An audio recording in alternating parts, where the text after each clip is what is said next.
Hi friends, അസ്സലാമു അലൈക്കും. അപ്പോൾ എൻ്റെ പുതിയ വീഡിയോയിലേക്ക് എല്ലാവർക്കും സ്വാഗതം. ഇന്ന് മസാല കൊണ്ട് റെസിപ്പി ആയിട്ടാണ് ഞാൻ വന്നിട്ടുള്ളത്. അപ്പോൾ എങ്ങനെ ഉണ്ടാക്കുന്നത് നമുക്ക് നോക്കാം. അതിനായിട്ട് ഞാനിവിടെ ഒരു കടായി വെച്ചിട്ടുണ്ട്. ഇനി അതിലേക്ക് വെളിച്ചെണ്ണ വെച്ചിട്ട് കുറച്ച് കടുക് പൊട്ടിക്കാം. പിന്നെ അതിന് ശേഷം 2 വലിയ ഉള്ളി ചെറിയ സ്ക്വയറായി കട്ട് ചെയ്തിട്ടിട്ട് ഒന്ന് വഴറ്റി കൊടുക്കാം. പാകത്തിന് ഉപ്പും ചേർത്തിട്ട് ഒന്നും കൂടി മിക്സാക്കി കൊടുക്കാം.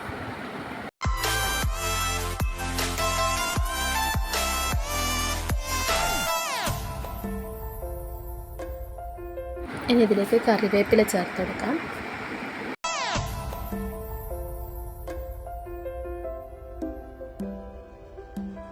ഇനി ഇതിലേക്ക് 2 പച്ചമുളക് അരിഞ്ഞതും കൂടി ചേർത്തെടുക്കാം.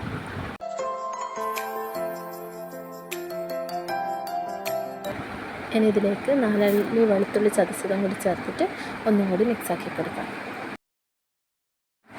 ഇനി ഒരു തേങ്ങയുടെ പകുതി ചേർത്തിട്ട് നമുക്ക് നല്ലോണം മിക്സാക്കി കൊടുക്കാം. തേങ്ങ ഇടാതെ ഇതുണ്ടാക്കുന്നവരുണ്ട്.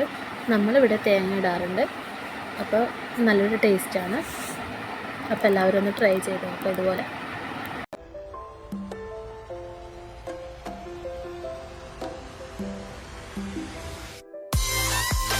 ഇനി ഇതിലേക്ക് 1/4 ടീസ്പൂൺ മഞ്ഞൾപ്പൊടിയും 1/2 ടീസ്പൂൺ മുളക് പൊടിയും ചേർത്തിട്ട് നല്ലോണം മിക്സാക്കി കൊടുക്കാം.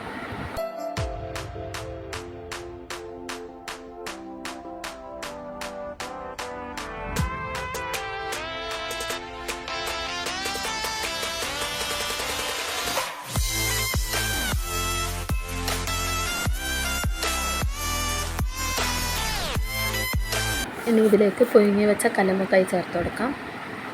ഇനി എല്ലാം കൂടി നല്ലോണം ഒന്ന് മിക്സാക്കി കൊടുക്കാം. അപ്പോൾ കല്ലുമ്മക്കായ് തന്നെ വേണമെന്നില്ല മസാല ഉണ്ടാക്കാൻ വേണ്ടിയിട്ട്. അതിനായിട്ട് നമുക്ക് കയ്യിലുള്ള എന്താണോ എടുക്കാം, ചെമ്മീനുണ്ടെങ്കിലോ അല്ലെങ്കിൽ ഇളമ്പക്ക ഉണ്ടെങ്കിലോ ഇട്ട് കൊടുക്കാം. കല്ലുമ്മക്കായ് വെച്ചിട്ടുണ്ടാക്കുമ്പോൾ വേറെ തന്നെ ഒരു ടേസ്റ്റാണ്. അപ്പോൾ കല്ലുമ്മക്കായ് ഉണ്ടെങ്കിൽ എല്ലാവരും ഒന്ന് ട്രൈ ചെയ്തോ. അപ്പോൾ ഇവിടെ മസാല റെഡി ആയിട്ടുണ്ട്. ഇനി നമുക്ക് മാവ് കുഴച്ചെടുക്കാം. അപ്പോൾ അതിനായിട്ട് ഞാനിവിടെ പത്തിരിപ്പൊടിയാണ് എടുത്തിട്ടുള്ളത്. അതിലേക്ക് ഉപ്പുവെള്ളവും ചേർത്തിട്ട് നല്ലോണം കുഴച്ചെടുക്കാം. ഇനി കയ്യിൽ കുറച്ച് ഓയിൽ തടവിയിട്ട് ഒരു ഉരുള മാവ് എടുക്കാം. അതിനുശേഷം നമുക്ക് അതൊന്ന് പരത്തിയെടുക്കാം. അതിലേക്ക് കുറച്ച് മസാല വെച്ച് കൊടുക്കാം.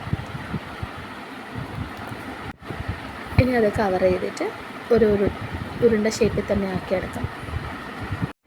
ബാക്കിയുള്ള മാവും മസാല തീരുന്നത് വരെ അതുപോലെ ചെയ്തെടുക്കാം.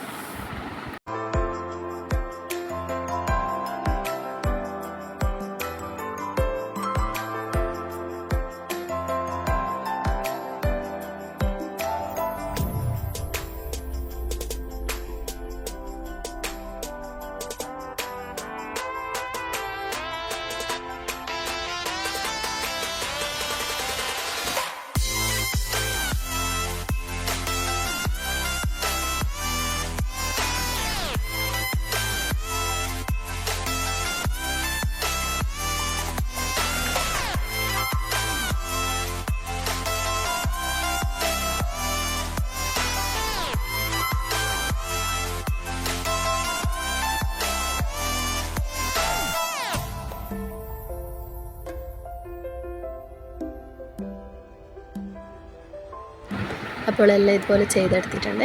ഇനി നമുക്കിത് വേവിച്ചെടുക്കാം.